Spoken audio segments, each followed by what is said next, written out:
Miarabantsika tsirairay avy indray tratra ity alady maraina fa 7 volan'ny Desambra ity. Misaotra anao mampiatrano anay sady amin'izao maraina izao. Tsy izahay irery ihany fa ny fahasoavan'ny tompony hanenika ny fiainanao. Landerantsika ny amin'ny mofonenan'io dia vavasika. Tompany amanitra ao fampisaoranao izahay satria menao anjara indray an'io.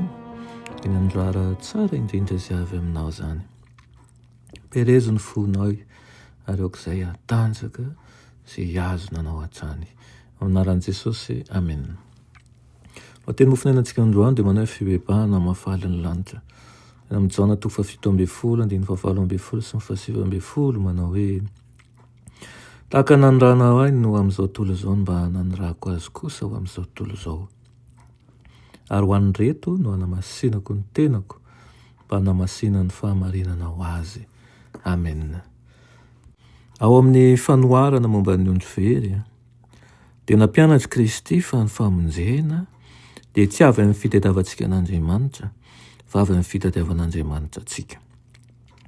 Ny Romanina dia manao toy izao hoe tsy misy izay mitady an'Andriamanitra, samy nania avokoa izy rehetra. Tsy mibebaka izany isika mba azahoan'Andriamanitra mitia antsika fa nasehony ny fitiavany mba azahoantsika mibebaka. Filazan'ny rabiny hoe misy fifaliana ny an-danitra rehefa misy olona manota tamin'Andriamanitra ka nolevonina. Nefa Jesosy nampianatra fa ho an'Andriamanitra ny asa fandevonana dia asa tsy fanaony mandrakariva. Izay falian'ny lanitra manontolo dia ny famerenana indray ny endrik'Andriamanitra eo amin'ireo fanazy miforonina. Rehefa misy olona manina very izany ary efa lasa andavitra teo amin'ny fahotana ka mamitady hiverina amin'Andriamanitra dia hisetra fanakianana sy tsy fahatokiana izy. Ao ireo salasala raha tena izy marina ny fibebahany ka hibitsibitsika izy hoe tsy mahatombo tsiraka aho izy, tsy mba mino aho fa haharitra izy. Ny olona tahaka an'izany dia tsy mba manao ny asan'Andriamanitra fa ny an'ny Satana izay miampanga ny rahalahy. Manantena ny anan-kivy an'io fanahy io amin'ny alalan'ny fanitsinitsina an'ilay ratsy sy hitarika azy lavitra kokoa ny fanatanterahana ary hisaraka amin'Andriamanitra. Aoka ny mpanota mibebaka hijery ny fifaliana ny an-danitra noho ny fiverenan'ny anankiray izay very. Aoka izy hahita fitsaharana ao amin'ny fitiavan'Andriamanitra ary na manao ahoana dia aoka tsy ho kivy noho ny fanarabiana sy ny fiahiahin'ny fariseo. Farany, i Kristy dia nanetsy tena avy amin'ny toerana ambony nisy azy ka nandao ny voninahitra ny arahany nanana tamin'iray mpamonjy an'ilay izao tontolo izao izay very. Ho an'io no nandaozana an'ireo izao tontolo izao tsy nanota any ambony ireo voalefina noho ny fahadsoantsika sy ny tontoroana noho ny helontsika izy. Andriamanitra nanolo tena teo amin'ny zanany mba azahoan'ny fifaliana amin'ny fandraisany indray ny ondry izay very.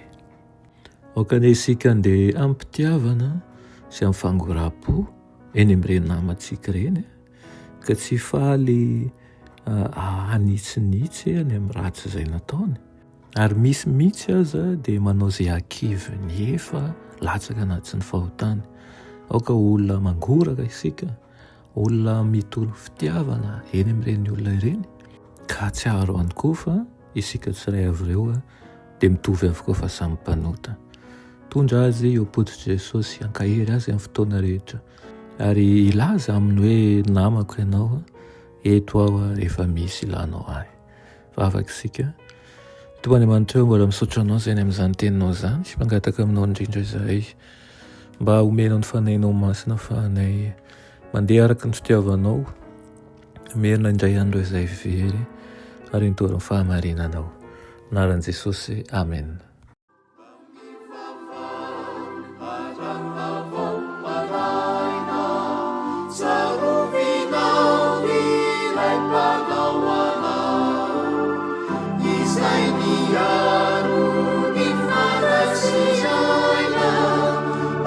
Sa